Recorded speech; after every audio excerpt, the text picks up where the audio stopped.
Welcome welcome welcome to Sipra academy of YouTube channel. तो कैसे हो दोस्तों और स्टूडेंट्स, आप लोग ने जैसे कि याद होगा कि हमने पिछली वीडियो में 1.1 को ख़त्म किया था और आज हम 1.2 को स्टार्ट करने लगे हैं। लेकिन उससे पहले हम थोड़ी सी थ्योरी पढ़ लेंगे ताकि हमारे लिए 1.2 थोड़ी आसान हो जाए। तो रेडिकल एक्सप्रेशन क्या होता है? Radical, what is radical expression? आप लोगों ने अंडर रूट पढ़ा होगा, ठीक है। जो अंडर रूट का सिंबल जो होता है ना, जैसे ये है, उसका नाम है रेडिकल। और अगर ऐसा कोई कांस्टेंट आ जाए, कोई वेरिएबल आ जाए या फिर कुछ भी आ जाए, जैसे यहाँ पे मैंने ए लिख लिया, फॉर एग्जांपल एक वेरिएबल ले लिया है, ये कुछ भी हो सकता है, कांस्टेंट हो सकता है, वेरिएबल हो सकता है, कोई भी इंटीजर हो सकता है, ठीक है। उस सारे को हम क्या बोलेंगे? Radical expression. और ये एन आप लोग देख रहे हो कि एन क्या चीज़ है, ये इंडेक्स होता है। इंडेक्स जैसे जैसे अंडर रूट लिखते हैं ना, तो अंडर रूट का जो स्केयर रूट हम इसे बोलते हैं, तो स्केयर रूट, स्केयर से मुराद दो। यहाँ पे जब इसको हम लिखेंगे ना, फॉर एग्जाम्पल इस तरह अंडर रूट 4, ठीक है, तो ये क्या हो जाएगा? 4 इधर जाके 1/2, यानी कि ये इसकी जो वैल्यू है 1/2 हो जाएगी। उसी तरह अगर यहाँ पे n होगा तो उसकी वैल्यू 1/n हो जाएगी। यहाँ पे 4 होगा तो 1/4 हो जाएगी, 5 होगा तो 1/5 हो जाएगी, 6 होगा तो 1/6 हो जाएगी। अब तो जितना लग जाओगे n तक ले जाओगे तो 1/n आ जाएगा। इस सारे को मिला के बोलेंगे हम रेडिकल एक्सप्रेशन। बहुत आसान बात है। लॉ ऑफ रेडिकल कर लेते हैं। What is law of radical? कुछ कानून है रेडिकल एक्सप्रेशन के।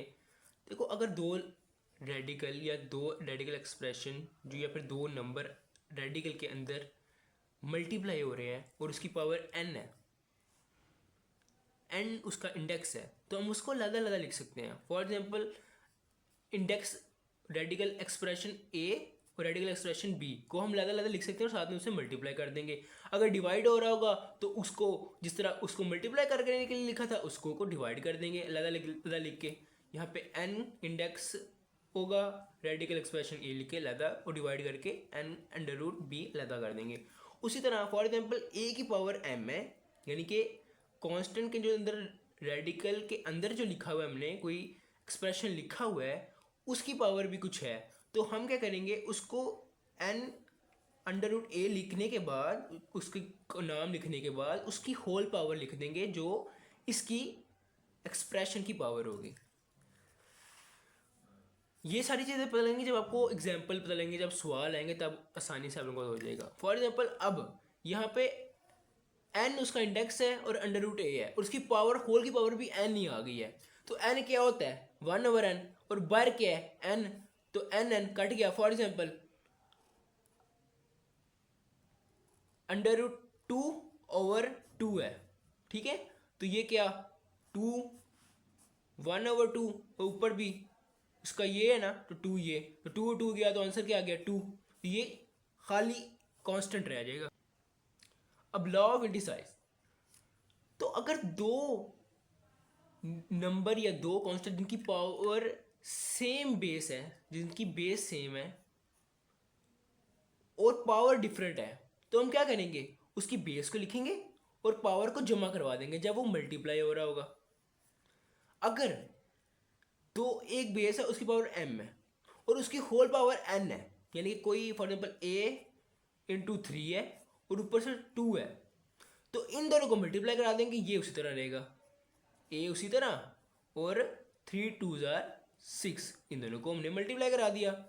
अब दो नंबर मल्टीप्लाई हो रहे हैं और उन दोनों की पावर ही n है, तो उनको अलग अलग लिख सकते हैं। फॉर एग्जाम्पल 3 और मल्टीप्लाई बाय 4 की पावर है 2, तो हम 3 की पावर 2 भी लिख सकते हैं और 4 की पावर भी 2 लिख सकते हैं।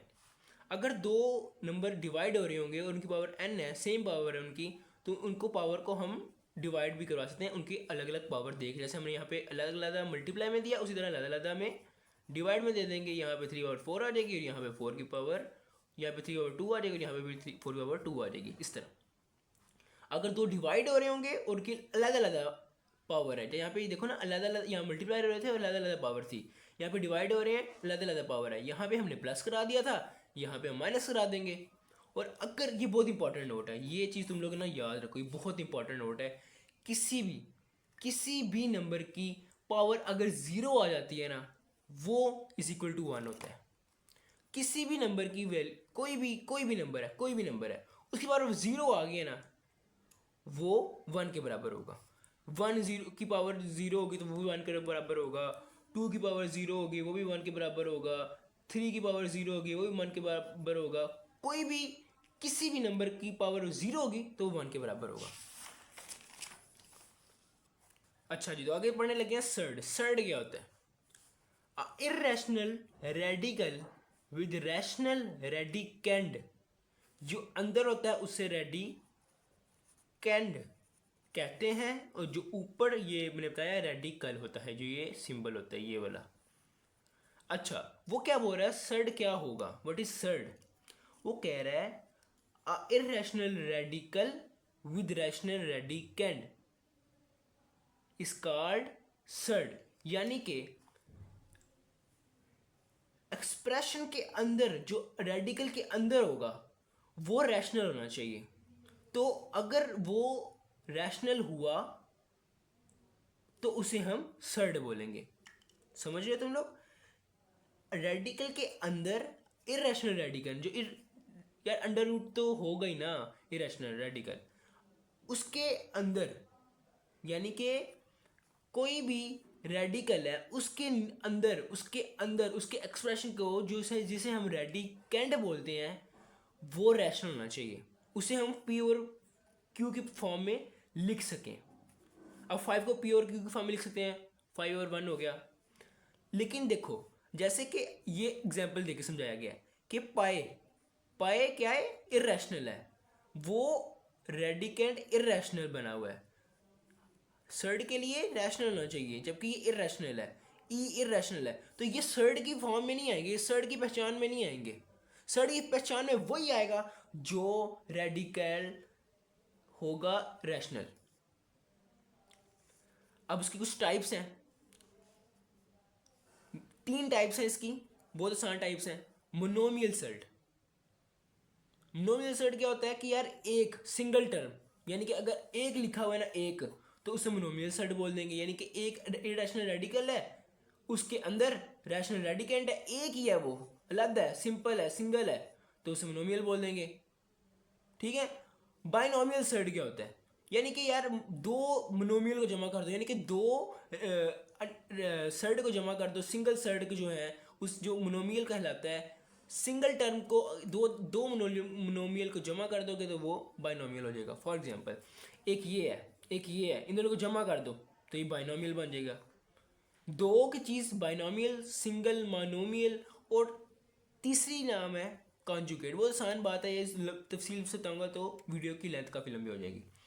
कॉन्जुगेट सर्ड क्या होता है? कॉन्जुगेट क्या होता है?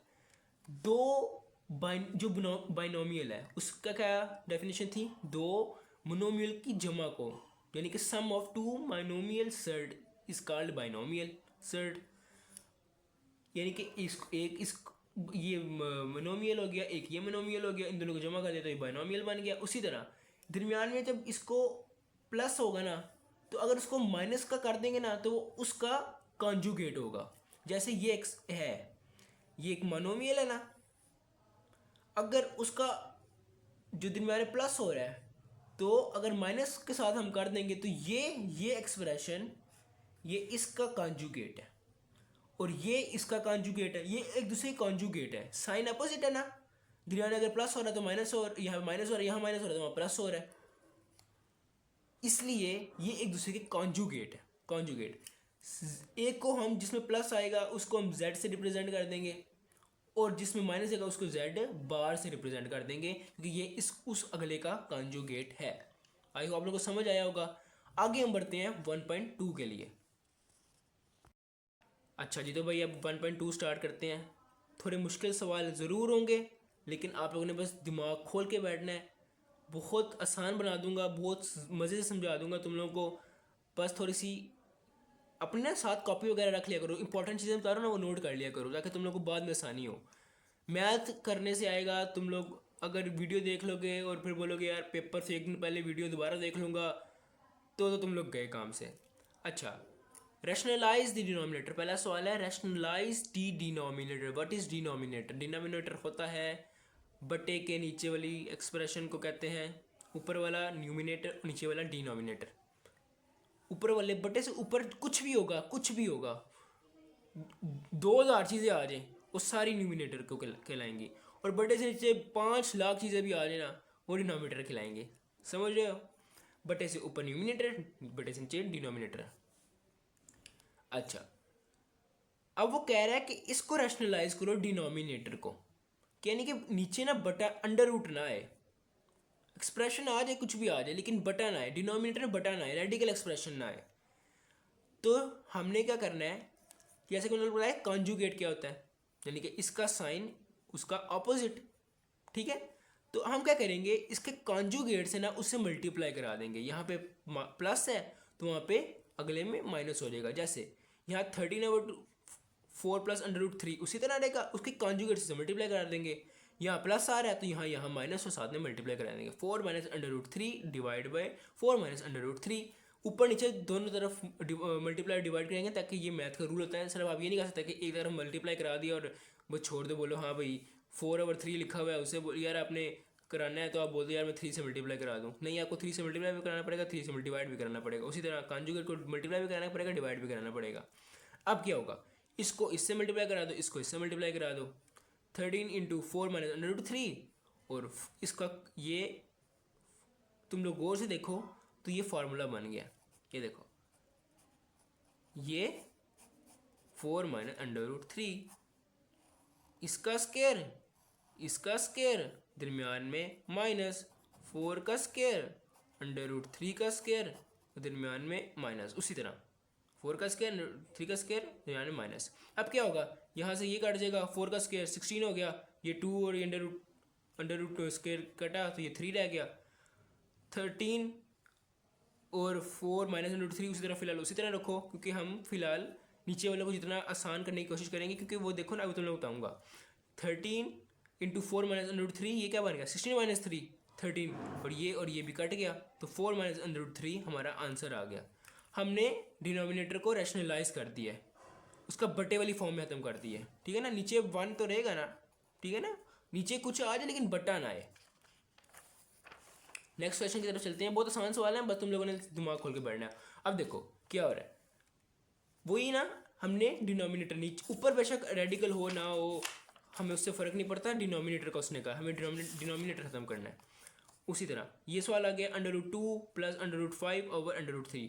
आप लोग ये ना कर दो कि ऊपर वाले के कॉन्जुगेट के साथ से मल्टीप्लाई करा दो, नहीं, हमने नीचे वाले डिनोमिनेटर को ख़त्म करना है। समझ आ रही है? तो इसलिए हम अंडर रूट 3 यहाँ पे तो प्लस माइनस अगर कोई दो एक्सप्रेशन है ना, ये मोनोमियल आ गया, ये मोनोमियल होती है यानी कि सिंगल है। ठीक है, तो उसी को इसके कॉन्जुगेट को इसी के साथ मल्टीप्लाई करा देंगे, रूट 3 को ऊपर मल्टीप्लाई डिवाइड करवा देंगे, तो अंडर रूट 3 इससे मल्टीप्लाई हो जाएगा और अंडर रूट 3 इससे मल्टीप्लाई हो जाएगा। तो जब ये अंडर रूट 2 मल्टीप्लाई होंगे तो ये अंडर रूट 3 का स्केयर बन गया, तो ये इससे कट गया, और ये अंडर रूट 3 अंडर रूट 2 वो लॉ में लिखाया था कि अगर दो मल्टीप्लाई हो रहे हो तो अंडर रूट ये दोनों आपस में मल्टीप्लाई हो सकते हैं, यानी कि इस फॉर्म में हो तो इस तरह हो सकते हैं ना, तब इस फॉर्म में तो इस तरह भी हो सकते हैं, तो ये अंडर रूट 6 हो जाएगा। उसी तरह ये देखो, ये 3 जब हम खत्म किया तो ये अंडर रूट 6 आ गया, और जब उसी तरह अंडर रूट 3 और अंडर 5 को मल्टीप्लाई कराएंगे तो अंडर रूट 15 आ जाएगा, नीचे 3 आ जाएगा। 3 आ सकता है लेकिन बटे वाली फॉर्म पे हम नहीं लिखेंगे, यानी कि अगर बटा आता तो हमने इसको रैशनलाइज करा था, जैसे यहाँ पे बटा रहा था ना, हमने इसको रैशनलाइज कराया।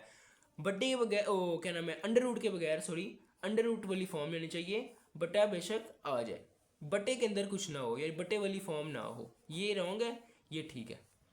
अच्छा, अब उसी तरह जैसे ये सवाल हुआ था, यहाँ पे 3 था, यहाँ पे अंडर रूट 5 आ गया, अंडर रूट 2 माइनस 1 उसी तरह, वो तो अलग एक्सप्रेशन हो गया।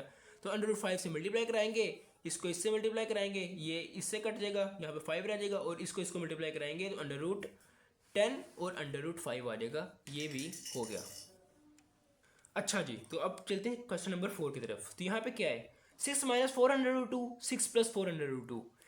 अब यहाँ पे प्लस आ गया तो हम इसका कॉन्जुगेट से प्लस मल्टीप्लाई और डिवाइड करा देंगे, तो यहाँ पे माइनस है और यहाँ माइनस है, तो ये स्केयर बन जाएगा, यानी कि और स्केयर का फार्मूला तुम लोग को बता दूँ पहले, ए प्लस बी का होल स्केयर क्या होता है, a square plus b square plus 2ab।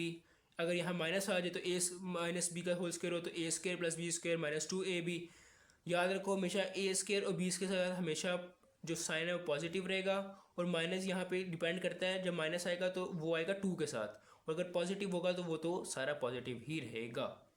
अच्छा, अब इसको इससे मल्टीप्लाई कराएंगे तो ये भी फार्मूला बन जाएगा ए स्केयर प्लस बी स्केयर और ए स्केयर माइनस बी स्केयर, वो वाला फार्मूला बन जाएगा। तो यहाँ पे इसका स्केयर और इसका स्केयर माइनस आ गया, ये इसका फार्मूला खोलेंगे 6 का स्केयर 4√2 का स्केयर माइनस 2 इंटू 6 इंटू 4√2, ये हो जाएगा 36 का स्केयर 36, यहाँ से 6 का स्केयर 36 हो जाएगा, और जब ये कटेगा तो ये इससे कटेगा, और 4 का स्केयर यानी ये दो का है, वो वाला लॉ पढ़ो जिसमें कहा था कि दो अगर मल्टीप्लाई होंगे और उसकी होल स्क्वायर पावर होगी तो ये इस तरह हो जाएगा, इस तरह। तो ये क्या हो गया 16 इंटू 2, ठीक है 16 इंटू 2 32। उसी तरह ये इसका स्क्वायर आएगा और फिर इसका स्क्वायर आएगा 32 हो जाएगा, और माइनस ये मल्टीप्लाई करेंगे तो 4√2 यानी कि 4 6 और 2 को मल्टीप्लाई करेंगे √2 उसी तरह रहेगा, तो ये 48 हो जाएगा। 36 माइनस 32 4 हो गया, 36 प्लस 32 68 माइनस 4√2। अब यहाँ से हम 4 को कॉमन ले सकते हैं तो 17 और 12√2, 12 यहाँ से 48 से अगर हम डिवाइड करें यानी कि डिवाइड कर यहाँ पे कॉमन लेने का तरीका ये होता है कि हम जो कॉमन ले रहे होते हैं उसको इससे भी डिवाइड करा देते हैं, उसको इससे भी डिवाइड करा देते हैं। तो यहाँ से 17 बच गया और यहाँ से 12 बच गया, तो 4 और 4 कट जाएगा और 17 माइनस 12√2 आ जाएगा। उसी तरह सेम क्वेश्चन है, बस रकम चेंज की जा रही है। यहाँ पे यहाँ प्लस है तो यहाँ पे माइनस आ जाएगा, दोबारा से दोनों मल्टीप्लाई करेंगे होल स्क्वायर हो जाएगा, इसका स्क्वायर माइनस 2 इंटू ये, तो ये √6 हो जाएगा और ये 2 इसी तरह रहेगा। ये 2 से स्क्वायर रूट से कटा, ये 2 इससे कटा, यहाँ से 3 बच गया, यहाँ से 2 बच गया, यहाँ पे 5 और यहाँ नीचे तो 1 ही आता रहेगा ना, क्योंकि ये a square minus b square formula लग गया। तो ये इसका स्क्वायर बना तो ये इससे कट गया, ये इससे कट गया, तो यहाँ पे नीचे 1 आ गया, तो ये 3 + 2 5 माइनस 2√6 ये आंसर आ गया। अब उसी तरह यहाँ पे प्लस आ रहा है, नीचे कॉन्जुगेट, हम डिनोमिनेटर को देखना है डिनोमिनेटर में क्या आ रहा है, उसका कॉन्जुगेट से बस हम मल्टीप्लाई डिवाइड कराते जाएंगे, सॉल्व होता जाएगा। एक दफ़ा आप लोग देख लें 4√3 7 माइनस 5, इससे मल्टीप्लाई कराना है, इसको इससे मल्टीप्लाई कराना है, ये इससे जब मल्टीप्लाई होगा तो ये इससे मल्टीप्लाई होगा, ये इससे फिर मल्टीप्लाई होगा, और ये a square minus b square का फार्मूला आ जाएगा। 2 कटा स्क्वायर रूट से 2 कटा, ये √5 स्क्वायर के उसके ऊपर स्क्वायर रूट से, यहाँ से 7 बच जाएगा, यहाँ से 5 बच जाएगा। ये जब √7 और √3 मल्टीप्लाई होंगे, 4 मल्टीप्लाई नहीं होगा क्योंकि वो दूसरा है, जब मल्टीप्लाई होंगे तो 7 और √3 मल्टीप्लाई होंगे तो ये √21 बन जाएगा, और जब √3 और √5 यानी कि 4√3 और √5 मल्टीप्लाई होंगे तो 415 हो जाएगा। यहाँ से 4 हम कॉमन ले सकते हैं, यहाँ से यह 2 बच जाएगा 4, और यहाँ से 4 2 1 ज़ा 2 2 2 ज़ा तो 2। अब यहाँ से देखो मैंने गलती कर दी है, यहाँ पे 2 आता है साथ और यहाँ पे भी 2 आता है साथ, तो यहाँ पे 2√21 माइनस 2√15 ऐसा होगा। अब देखिए क्वेश्चन नंबर 1 आसान था, बस हमने कॉन्जुगेट से मल्टीप्लाई और डिवाइड कराते जाना है, बाकी सारा काम खुद ब खुद होता चला जाएगा।